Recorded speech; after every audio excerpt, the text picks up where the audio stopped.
ಎಲ್ಲರೂ ನಮಸ್ಕಾರ. Amitha's kitchen and life ಸ್ಟೈಲ್ಗೆ ಸ್ವಾಗತ. ಸ್ನೇಹಿತರೆ, ನೋಡಿ, ಇವತ್ತು ಕಾಡು ಮಾವಿನ ಹಣ್ಣು ತಗೊಂಡು ಬಂದಿದ್ದೇನೆ.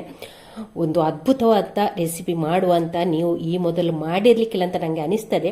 ಹಾಗೆ ರುಚಿಕರವಾದ, ಅದ್ಭುತವಾದ ಮತ್ತು ಡಿಫ್ರೆಂಟ್ ಆಗಿರುವಂಥ ಒಂದು ರೆಸಿಪಿ. ಯಾಕೆಂದರೆ ಇದು ಕೂರ್ಗ್ ಸ್ಟೈಲಲ್ಲಿ ಮಾಡ್ತಾ ಇದ್ದೇನೆ, ಕಪ್ಪು ಮಸಾಲ ಹಾಕಿ. ತುಂಬಾ ಒಳ್ಳೆಯದಾದ ರುಚಿಕರವಾದ ರೆಸಿಪಿ. ಇಲ್ಲಿ ನನಗೆ ಕಾಯರ್ಮಾರ್ ಮೋಹನಣ್ಣ ಕಾಡು ಮಾವಿನ ಹಣ್ಣು ಕೊಟ್ಟು ಕಳಿಸಿದ್ದಾರೆ. ಅಣ್ಣ, ನಿಮಗೆ ಥ್ಯಾಂಕ್ಸ್. ಹಾಗೆ ಅದರಲ್ಲಿ ಒಂದು ಸ್ವಲ್ಪ ಮಾವಿನ ಹಣ್ಣು ತೆಗೆದು ನಾನು ಇಲ್ಲಿ ನಿಮಗೆ ರೆಸಿಪಿಯನ್ನು ಮಾಡಿ ತೋರಿಸ್ತಾ ಇದ್ದೇನೆ. ಇವಾಗ ಈ ಮಾವಿನ ಹಣ್ಣಿಗೆ ನೀರು ಹಾಕಿ ಒಮ್ಮೆ ಚೆನ್ನಾಗಿ ವಾಶ್ ಮಾಡ್ಕೊಳ್ಬೇಕು.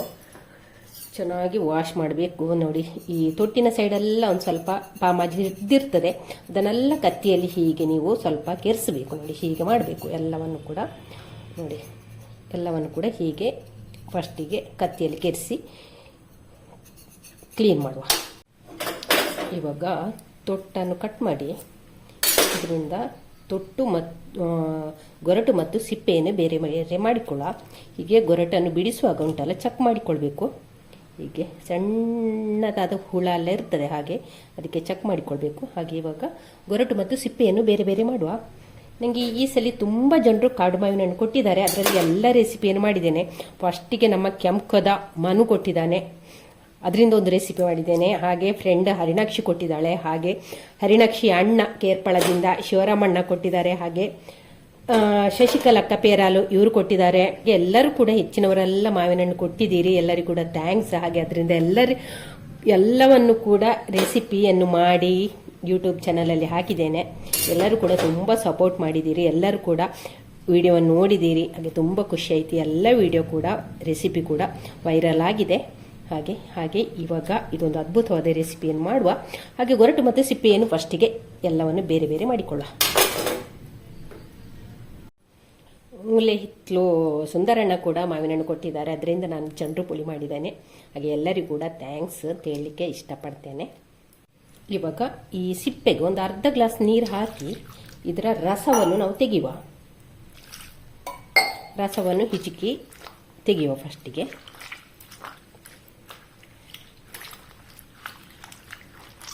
ನೋಡಿ, ರಸವನ್ನೆಲ್ಲ ತೆಗೆದಾಯಿತು. ನೋಡಿ, ಎಷ್ಟು ನಮಗೆ ದಪ್ಪದ ರಸ ಸಿಕ್ಕಿದೆ. ನೀವು ದಪ್ಪದ ಈ ಸಿಪ್ಪೆಯಿಂದ ರಸ ತೆಗೆಯುವಾಗ ಉಂಟಲ್ಲ, ಮಾವಿನಕಾಯಿಯ ಸಿಪ್ಪೆಯನ್ನು ಚೆನ್ನಾಗಿ ತೊಳಿಬೇಕು. ತೊಳೆದು ಕಪ್ಪಿದ್ದದನ್ನೆಲ್ಲ ಕತ್ತಿಯಲ್ಲಿ ಕೆರೆಸಿ ತೆಗಿಬೇಕು. ಆನಂತರ ಹಿಂಡಿಕೊಳ್ಳಿ. ಇವಾಗ ಇದನ್ನೊಂದು ಲೋಟಕ್ಕೆ ಹಾಕಿಕೊಳ್ಳುವ.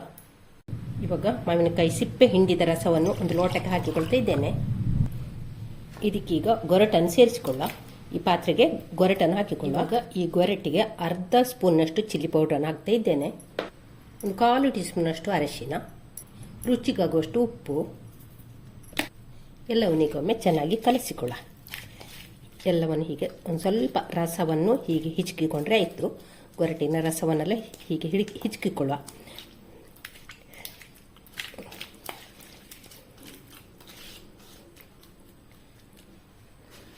ಕಲಸಿದ ನಂತರ ಮುಚ್ಚಳ ಮುಚ್ಚಿ ಪಕ್ಕಕ್ಕೆ ಇಟ್ಕೊಳ್ಳುವ. ಇವಾಗ ಮಾವಿನ ಹಣ್ಣಿನ ಗೊಜ್ಜಿಗೊಂದು ಮಸಾಲೆಯನ್ನು ರೆಡಿ ಮಾಡುವ. ಸ್ಟವ್ ಮೇಲೆ ಮಣ್ಣಿನ ಓಡನ್ನು ಇಟ್ಟಿದ್ದೇನೆ. ನೀವು ಕೂಡ ಮಣ್ಣಿನ ಓಡೆ ಇಡಬೇಕು ಅಂತ ಏನಿಲ್ಲ, ನಿಮ್ಮಲ್ಲಿ ಇದ್ರೆ ಮಾತ್ರ ಇಡಿ, ಇಲ್ಲದಿದ್ದರೆ ಯಾವ ಪಾತ್ರೆ ಕೂಡ ಆಗ್ತದೆ ಮಸಾಲೆ ಹುರಿಲಿಕ್ಕೆ. ಇವಾಗ ಇಲ್ಲಿ ಒಂದು 1 ಟೀ ಸ್ಪೂನಷ್ಟು ಪೆಪ್ಪರನ್ನು ಹಾಕಿದ್ದೇನೆ, ಕಾಳು ಮೆಣಸು. ಅದರ ಜೊತೆಯಲ್ಲಿ 1 ಟೇಬಲ್ ಸ್ಪೂನ್ನಷ್ಟು ಧನಿಯಾ, ಕೊತ್ತಂಬರಿಯನ್ನು ಹಾಕಿದ್ದೇನೆ. ಅದರ ಜೊತೆಯಲ್ಲಿ 1 ಟೇಬಲ್ ಸ್ಪೂನ್ನಷ್ಟು ಸಾಸಿವೆ. ಹಾಗೆ ಇಲ್ಲಿ ಒಂದು 4 ಬ್ಯಾಡಗಿ ಮೆಣಸನ್ನು ಹಾಕಿದ್ದೇನೆ. ಹಾಕಿ ಇದನ್ನೊಮ್ಮೆ ಫ್ರೈ ಮಾಡುವ. ಉರಿಯನ್ನು ಹದವಾಗಿ ಇಟ್ಟಿರಬೇಕು. ಕಾವಲಿ ಚೆನ್ನಾಗಿ ಬಿಸಿ ಆದ ನಂತರ ಉರಿಯನ್ನು ಹದವಾಗಿ ಇಟ್ಟುಕೊಂಡು ಇದನ್ನೊಮ್ಮೆ ಫ್ರೈ ಮಾಡುವ. ಹಾಗೆ ಅದರ ಜೊತೆಯಲ್ಲಿ 1 ಕಡ್ಡಿ ಕರಿಬೇವನ್ನು ಕೂಡ ಹಾಕಿದ್ದೇನೆ. ಹದವಾದ ಉರಿಯಲ್ಲಿ ಇದನ್ನೆಲ್ಲೊಮ್ಮೆ ಫ್ರೈ ಮಾಡುವ. ಮೆಣಸನ್ನಿಲ್ಲಿ ಕಟ್ ಮಾಡಿ ಹಾಕ್ತಾ ಇದ್ದೇನೆ. ಇವಾಗ ನೋಡಿ, ಎಲ್ಲ ಸಾಮಗ್ರಿ ಕೂಡ ಡಾರ್ಕ್ ಆಗಿದೆ. ಇಷ್ಟು ಡಾರ್ಕ್ ಆಗಿ ಇಲ್ಲಿ ಫ್ರೈ ಮಾಡಬೇಕು. ನೋಡಿ, ಇಷ್ಟು ಡಾರ್ಕ್ ಆಗಿ ಮಸಾಲೆಯನ್ನೆಲ್ಲ ಫ್ರೈ ಮಾಡಬೇಕು. ಹಾಗೆ ಇದನ್ನಿನ್ನು ಪೂರ್ತಿ ತಣ್ಣಗಾಗಲಿಕ್ಕೆ ಬಿಡುವ. ಓಡಲ್ಲಿ ಒಂದು ಸ್ವಲ್ಪ ಹೊತ್ತು ನಾನು ಇದನ್ನು ಫ್ರೈ ಮಾಡ್ತಾ ಇದ್ದೇನೆ. ಸ್ಟವ್ ಆಫ್ ಮಾಡಿದ್ದೇನೆ. ಹಾಗೆ ಇದರ ಬೆಚ್ಚದಲ್ಲಿ ಇನ್ನೊಂದು ಸ್ವಲ್ಪ ಹೊತ್ತು ಫ್ರೈ ಆಗ್ತದೆ. ಈಗ ನೋಡಿ, ಈ ರೀತಿ ನಾವು ಫ್ರೈ ಮಾಡಬೇಕು. ಹಾಗೆ ಈ ಮಸಾಲೆಯನ್ನಿನ್ನು ಪೂರ್ತಿ ತಣ್ಣಗಾಗಲಿಕ್ಕೆ ಬಿಡುವ. ಇವಾಗ ಇಲ್ಲಿ ನಾವು ಹುರಿದಂಥ ಮಸಾಲೆ ಪೂರ್ತಿ ತಣ್ಣಗಾಗಿದೆ. ಇದನ್ನೀಗ ಮಿಕ್ಸರ್ ಜಾರಿಗೆ ಹಾಕಿಕೊಳ್ಳುವ. ಇವಾಗ ಇದಕ್ಕೆ ಮುಚ್ಚಳ ಮುಚ್ಚಿ ನಯವಾಗಿ ಪೌಡ್ರ್ ಮಾಡಿಕೊಂಡು ಬರುವ. ಇಲ್ಲಿ ನೋಡಿ ಮಸಾಲೆಯನ್ನು ಪೌಡ್ರ್ ಮಾಡಿಕೊಂಡಾಯಿತು. ಈ ಪೌಡ್ರ್ ನಮಗೆ ಪೂರ್ತಿ ಬೇಕಾಗುವುದಿಲ್ಲ, ಬೇಕಾದಷ್ಟು ಹಾಕಿ ಆನಂತರ ಗಾಜಿನ ಬಾಟ್ಲಲ್ಲಿ ಸ್ಟೋರ್ ಮಾಡಿ ಇಟ್ಕೊಳ್ಬೋದು. ಇವಾಗ ಇದನ್ನು ನಾವು ಪಕ್ಕಕ್ಕೆ ಇಟ್ಕೊಳ್ಳುವ.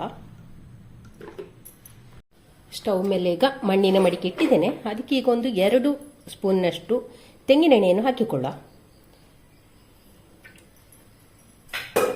ತೆಂಗಿನೆಣ್ಣೆ ಬಿಸಿ ಆಗಲಿ. ಇವಾಗ ಇದಕ್ಕೆ 1 ಸ್ಪೂನ್ನಷ್ಟು ಸಾಸಿವೆಯನ್ನು ಹಾಕ್ತಾ ಇದ್ದೇನೆ. ಸಾಸಿವೆ ಚಟಪಟ ಅಂತ ಹೇಳಬೇಕು. ಸಾಸಿವೆ ನೋಡಿ ಚಟಪಟ ಅಂತ ಹೇಳ್ತಾ ಉಂಟು.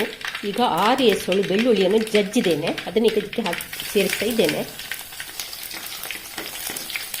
ಬೆಳ್ಳುಳ್ಳಿ ನೋಡಿ ಕೆಂಪಗಾಗ್ತಾ ಬಂತು. ಆ ಹೊತ್ತಿಗೆ ಇಲ್ಲಿ 1 ಈರುಳ್ಳಿಯನ್ನು ಚಿಕ್ಕದಾಗಿ ಕಟ್ ಮಾಡಿ ಇಟ್ಕೊಂಡಿದ್ದೇನೆ, ಅದನ್ನು ಕೂಡ ಇದಕ್ಕೆ ಸೇರಿಸ್ತಾ ಇದ್ದೇನೆ. ಸೇರಿಸಿ ಒಮ್ಮೆ ಫ್ರೈ ಮಾಡುವ. ಈಗ 1 ಕಡ್ಡಿ ಬೇವು ಸೊಪ್ಪನ್ನು ಕೂಡ ಹಾಕಿಕೊಳ್ಳುವ. ಹಾಕಿ ಒಮ್ಮೆ ಚೆನ್ನಾಗಿ ಫ್ರೈ ಮಾಡುವ. ಈರುಳ್ಳಿ ಕೆಂಪಗಾಗಬೇಕು, ಆ ರೀತಿ ಫ್ರೈ ಮಾಡಿದರೆ ಆಯಿತು. ಇವಾಗ ಇಲ್ಲಿ ಒಂದು ಸ್ವಲ್ಪ 1/4 ಸ್ಪೂನ್ನಷ್ಟು ಉಪ್ಪನ್ನು ಹಾಕ್ತಾ ಇದ್ದೇನೆ, ಈರುಳ್ಳಿ ಬೇಗ ಫ್ರೈ ಆಗಲಿ. ಇವಾಗ ನೋಡಿ ಈರುಳ್ಳಿ ಕೆಂಪಗಾಗ್ತಾ ಬಂತು ನೋಡಿ, ಕಲರ್ ಚೇಂಜ್ ಆಗಿದೆ. ಈ ಹೊತ್ತಿಗೆ ನಾವೀಗ ಉಪ್ಪು ಖಾರದಲ್ಲಿ ಕಲಸಿಟ್ಟಂಥ ಮಾವಿನ ಹಣ್ಣನ್ನು ಇದಕ್ಕೆ ಸೇರಿಸಿಕೊಳ್ಳುವ. ಸೇರಿಸಿ ಒಮ್ಮೆ ಚೆನ್ನಾಗಿ ಮಿಕ್ಸ್ ಮಾಡುವ. ಉರಿಯನ್ನು ಸಿಮ್ಮಿಗಿಟ್ಟುಕೊಂಡ್ರೆ ಆಯಿತು. 1-2 ನಿಮಿಷ ಮುಚ್ಚಳ ಮುಚ್ಚಿ ಬೇಯಿಸಿಕೊಳ್ಳುವ. ಇವಾಗ ಇದಕ್ಕೆ ನಾವು ಮಾವಿನ ಹಣ್ಣಿನ ಸಿಪ್ಪೆಯಿಂದ ತೆಗೆದಿಟ್ಟುಕೊಂಡಂಥ ರಸವನ್ನು ಇದಕ್ಕೆ ಸೇರಿಸ್ತಾ ಇದ್ದೇನೆ. ಮಾವಿನ ಸಿಪ್ಪೆಯ ರಸವನ್ನು ಸೇರಿಸಲು ಚೆನ್ನಾಗಿ ಮಿಕ್ಸ್ ಮಾಡುವ. ಮಾವಿನ ಹಣ್ಣಿನ ಸಿಪ್ಪೆಯ ರಸ ತೆಗೆಯುವುದಿಲ್ಲ ಅಂತಿದ್ರೆ ನೀವು ನೀರನ್ನು ಕೂಡ ಸೇರಿಸ್ಕೊಳ್ಬೋದು. ಹಾಗೆ ಚೆನ್ನಾಗಿ ಒಮ್ಮೆ ಕುದಿ ಬರಲಿ ಇದು. ನೋಡಿ ಮಾವಿನ ಹಣ್ಣು ಈಗ ಚೆನ್ನಾಗಿ ಕುದಿ ಬರ್ತಾ ಉಂಟು. ಇವಾಗ ಇಲ್ಲಿ ನಾನು ಆರ್ಗಾನಿಕ್ ಬೆಲ್ಲದ ಪೌಡ್ರನ್ನು ಸೇರಿಸ್ತಾ ಇದ್ದೇನೆ. ಆದಷ್ಟು ಕಪ್ಪು ಬೆಲ್ಲವನ್ನೇ ಉಪಯೋಗಿಸಿ. ಕಪ್ಪು ಬೆಲ್ಲ ಇದ್ದರೆ ಕಪ್ಪು ಬೆಲ್ಲವನ್ನೇ ಉಪಯೋಗಿಸಿ, ಅಂದರೆ ನಮಗೆ ಇಲ್ಲಿ ಕಲರ್ ನಮಗೆ ಡಾರ್ಕ್ ಆಗಿ ಬರಬೇಕು. ಹಾಗಾಗಿ ನಾನು ಆರ್ಗಾನಿಕ್ ಬೆಲ್ಲದ ಪೌಡ್ರನ್ನು ಹಾಕ್ತಾ ಇದ್ದೇನೆ.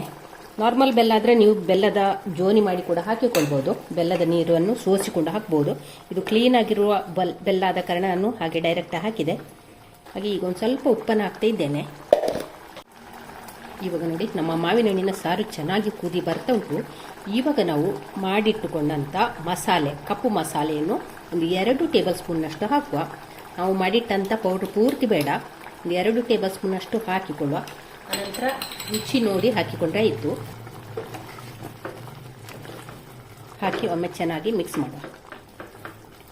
ಕಲ್ಲರ್ ಇಲ್ಲಿ ನಮಗೆ ಕಪ್ಪು ಬರಬೇಕು. ಕಪ್ಪು ಮಸಾಲ ಹಾಕಿದಂಥ ಒಂದು ಕೂರ್ಗ್ ಸ್ಟೈಲ್ನ ಮಾವಿನಕಾಯಿ ಗ್ರೇವಿ. ಹಾಗಾಗಿ ನೋಡಿ ಕಲ್ಲರ್ ಕೂಡ ಡಾರ್ಕ್ ಬರಬೇಕು. ನೋಡಿ ಹೀಗೆ ಬಿಸಿ ಬಿಸಿ ಅನ್ನಕ್ಕೆ ಹಾಕಿ ತಿಂದರೆ ಉಂಟಲ್ಲ ಸ್ವರ್ಗ ಅಂತಲೇ ಹೇಳ್ಬೋದು. ಅಷ್ಟೊಂದು ಅದ್ಭುತವಾದ ರೆಸಿಪಿ. ನೀವು ಕೂಡ ಒಂದ್ಸಲ ಟ್ರೈ ಮಾಡಲೇಬೇಕಾದಂಥ ರೆಸಿಪಿ. ಇವಾಗ ಉರಿಯನ್ನು ಸಿಮ್ಮಲ್ಲಿ ಇಟ್ಕೊಳ್ಳುವ. ಹಾಗೆ ಇನ್ನೊಂದು 5 ನಿಮಿಷ ಗ್ರೇವಿಯಲ್ಲಿದೆ ಬೇಯಲಿ. ನೋಡಿ ಇವಾಗ 2 ನಿಮಿಷ ನಂತರ ಒಂದು ಅರ್ಧ ಲೋಟ ನೀರನ್ನು ಸೇರಿಸ್ತಾ ಇದ್ದೇನೆ. ಸೇರಿಸಿ ಒಮ್ಮೆ ಚೆನ್ನಾಗಿ ಮಿಕ್ಸ್ ಮಾಡುವ. ಸ್ನೇಹಿತರೆ, ಕಾಡು ಮಾವಿನ ಹಣ್ಣಿನ ರೆಸಿಪಿ ತುಂಬ ಹಾಕಿದ್ದೇನೆ. ಕಾಡು ಮಾವಿನ ಹಣ್ಣಿನಿಂದಲೇ ಮಾಡಬೇಕು ಅಂತ ಏನಿಲ್ಲ, ನಮ್ಮ ಈ ಪೇಟೆಯಿಂದ ಸಿಗುವ ಮಾವಿನ ಹಣ್ಣಿಂದ ಕೂಡ ಮಾಡ್ಬೋದು. ಆದರೆ ಕಾಡು ಮಾವಿನ ಹಣ್ಣಿಂದ ಮಾಡಿದರೆ ಉಂಟಲ್ಲ ಅದರ ಒಂದು ರುಚಿ ಪರಿಮಳ ಬೇರೆ ಇರ್ತದೆ, ತುಂಬ ಒಳ್ಳೆಯದಾಗ್ತದೆ. ಹಾಗೆ ಈಗ ಕಾಡು ಮಾವಿನ ಹಣ್ಣಿನ ಸೀಸನ್ ಕೂಡ ಎಲ್ಲರ ಮನೆಯಲ್ಲಿ ಎಲ್ಲರಿಗೂ ಸಿಗ್ತದೆ, ಎಲ್ಲರ ಮನೆಯಲ್ಲಿ ಅಲ್ಲ ಎಲ್ಲರಿಗೂ ಸಿಗ್ತದೆ. ಹಾಗೆ ಒಂದ್ಸಲ ನೀವು ಕೂಡ ಎಲ್ಲ ರೆಸಿಪಿಯನ್ನು ಕೂಡ ಟ್ರೈ ಮಾಡಿ ಆಯಿತಾ ಸ್ನೇಹಿತರೆ. ನೋಡಿ ಕೂರ್ಗ್ ಸ್ಟೈಲಲ್ಲಿ ಕಾಡು ಮಾವಿನ ಹಣ್ಣಿನ ಕಪ್ಪು ಮಸಾಲ ಗ್ರೇವಿ ರೆಡಿಯಾಗಿದೆ. ತುಂಬಾ ಸೊಗಸಾಗಿ ಬಂದಿದೆ. ನೀವು ಕೂಡ ಒಂದ್ಸಲ ಟ್ರೈ ಮಾಡ್ತೀರಲ್ಲ. ಹಾಗೆ ವಿಡಿಯೋ ಇಷ್ಟ ಆದರೆ ಲೈಕ್, ಶೇರ್, ಕಮೆಂಟ್ ಮಾಡಿ. ನಾಳೆ ಹೊಸ ಬ್ಲಾಗ್ ಅಥವಾ ರೆಸಿಪಿ ಸಿಗೋಣ. ಅಲ್ಲಿವರೆಗೆ take care, bye bye. Thank you ಸ್ನೇಹಿತರೆ. ನೋಡಿ ಇಷ್ಟ ಆದರೆ ಸಾಕು. ನೋಡಿ ಹೀಗೆ ಉಂಟು ಗ್ರೇವಿ. ನೋಡಿ ಈ ರೀತಿ ಉಂಟು, ತುಂಬ ನೀರು ಮಾಡಲಿಕ್ಕಿಲ್ಲ. ಹಾಗೆ ನೋಡಿ ಇದು ಈ ರೀತಿ ಉಂಟು. ಇಷ್ಟಾದರೆ ಸಾಕು. ಈಗ ನಾವು ಸ್ಟವ್ ಆಫ್ ಮಾಡಿಕೊಳ್ಳುವ.